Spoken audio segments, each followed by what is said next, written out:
basically going to close our general session, and now we'll have a presidential address from President Barry Tillman.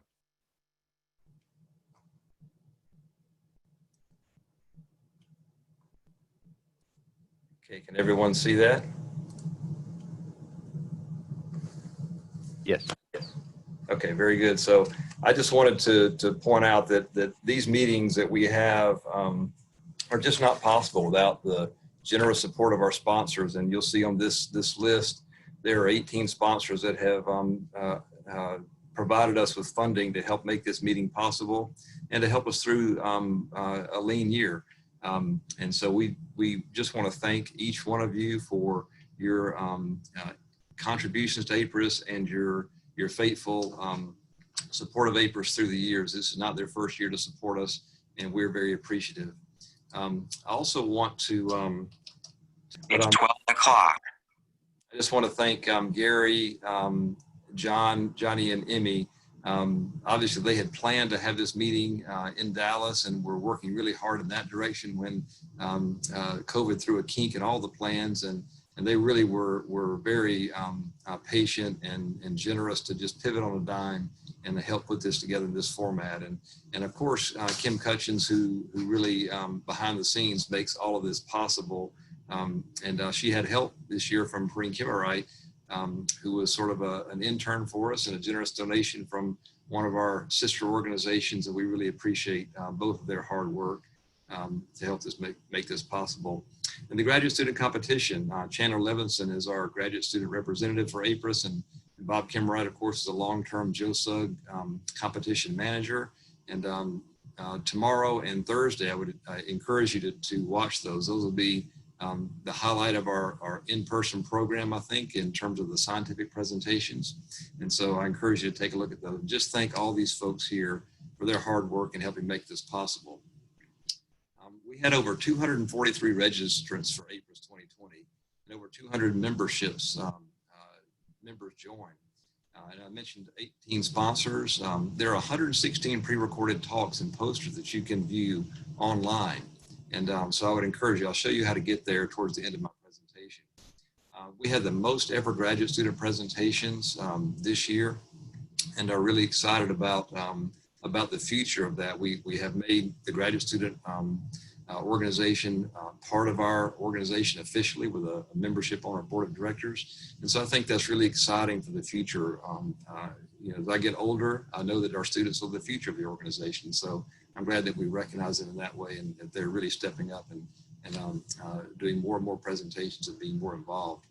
And I think this new meeting format that we're doing now, although it was by force and not by choice, does offer new avenues to share our science. I think we have been talking about how do we expand our reach a little bit, and then invite those who might not be able to come to an in-person meeting. And I think we have worked out some kinks this year, again, not out of choice, but out of necessity, that might help us to enjoy that in the future and offer that in the future. Our APRES committees have been very active. There are ideas about cross-promotional activities when we do get to meet in person, joint meetings in the future.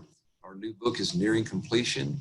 The Peanut Quality Committee was very active in discussing one of our age-old nemesis that really reared its ugly head this past year in aflatoxin. So that will be a topic of discussion tomorrow or this afternoon for our symposium.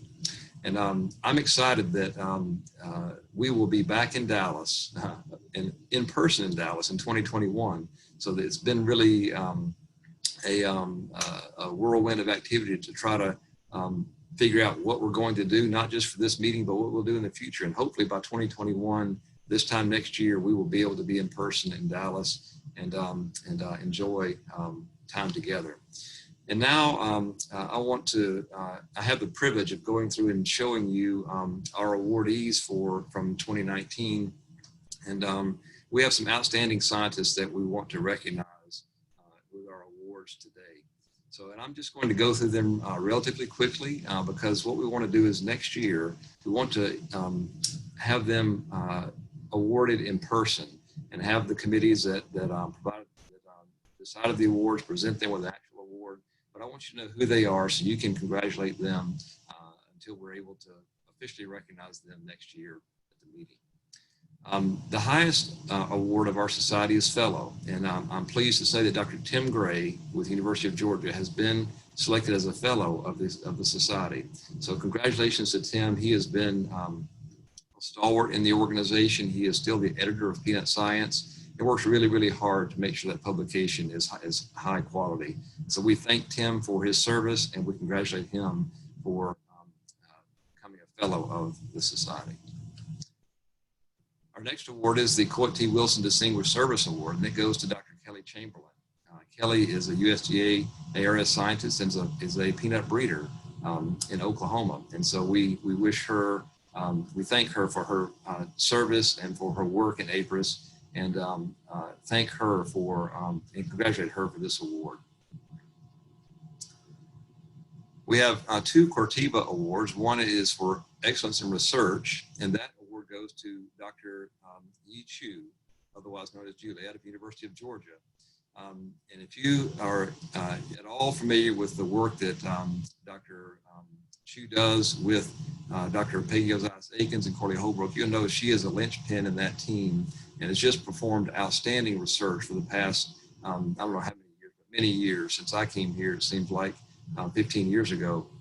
She has been involved in the genomics research there at the University of Georgia and just does a yeoman's job in that. And we are really appreciative for her work, and congratulations, Juliet, for this award. The next Corteva Agri-Science Award is in education. It goes to Dr. Corley Holbrook with USDA ARS, and also a breeder there in Tifton, Georgia. And Corley, although he is a USDA ARS scientist and does not have official capacities in education, he nonetheless is very active in graduate student education, as well as education to growers. And you'll know he is on many graduate student committees at UGA, even though he's not required to be so. And it's a tribute to his outstanding credentials in research and his willingness and desire to see students excel in the classroom and in research. So congratulations, Corley. We also award a outstanding paper for each meeting. Unfortunately, this year we won't be able to do that. But the 2020 Betty Award goes to Dr. Scott Tubbs for his paper that was presented last year that was entitled Timing of Termination for Supplemental Replanted Peanut to Maximize Yield and Grade. And he's been working this topic of supplemental replanting and stand establishment for a number of years. And I can say, Scott, that even yesterday I was called to the field to look at a stand issue and was able to use the work that you have you've published and worked on. So congratulations for this award, and know that it is impactful throughout the peanut industry. Thank you for that, and congratulations. So congratulations to all of the APRES 2020 award winners. I want you to please reach out to them and congratulate them. But throughout the rest of this week, the next couple of days, stay tuned for more of APRES 2020. The Aflatoxin Symposium will be this afternoon from 1 p.m. Central, starting at 1 p.m. Central, 2 p.m. Eastern. Then the next 2 days, Wednesday and Thursday, will be the JOSA Graduate Student Competition. That's the oral competition on Wednesday and Thursday mornings. And if you haven't logged in yet and found the pre-recorded sessions on the web, please do so. There's the National Peanut Board Graduate Student Poster Competition there, the breakout posters and presentations from our scientist members, and there's a link here at the bottom that you can go to find those. And just here is where, if you go to the APRES website and you navigate to the page shown here, you'll see that there's members only access area to the virtual meetings that are going to take place this afternoon and tomorrow. And then you can find the virtual program content here online if you navigate to this this particular web page here, and it allows you to get the online presentations, the membership directory, and all the reports, committee and industry reports from the board and all the various committees that are available on the web for you to review. Since we weren't able to have in-person meetings, at least you can review what the committees were doing for this past year and view the online presentations. I went on yesterday and was able to look at a couple, and they're excellent presentations, so I encourage you to take some time to do that. And when you have questions, this membership directory is there for you to use to identify the the folks that are making the presentations. If you don't already know their contact information, you can find it there. So I would encourage you to, as you look at those, to contact authors. And even though we can't be in person to shake hands and ask questions in person, we can at least reach out through email or other methods. So with that, I thank you for your attendance. I think we had 131 or so attendees at peak today. And so we look forward to having that same, your attendance this afternoon in a very important aflatoxin symposium that will be hosted by Johnny Kaysen. And so we'll see you back here, I think at 1 p.m. Central or 2 p.m. Eastern. And Gary, I'll turn it back over to you if there are any last minute announcements. So as in closing, and as we end the general session, I want to make sure and thank all of the speakers. I appreciate everything that they did, being flexible, new technology. I appreciate all the attendees. You know, we had issues, we were able to recover from them, and I think the session went really well. And I think that we're going to have some great presentations as we move through the rest of today and the rest of the week. I also want to make sure that, you know, Barry thanked a lot of people, and I want to make sure and do the same. You know, Johnny Kaysen, the program chair, and Amy Kimura, the local arrangements chair. Without this team, we wouldn't have been able to put the agenda together that we did.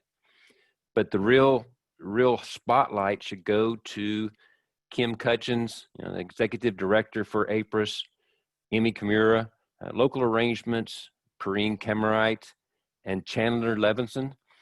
These four individuals made this session happen, made this meeting happen. And for a lot of what I would consider some of us older generation, made the transition to being able to use technology and understand what's going on with Zoom technology a lot easier. So I really want to send out a thank you to those individuals. Finally, as we close, I want to remind you we have a session at 1 p.m. Central, 2 p.m. Eastern. That's the Aflatoxin Symposium. Be sure to register. You should have got an email so that you can register and be able to log into this afternoon's event. Thank you very much for attending. Everybody have a great day. Stay safe, stay healthy.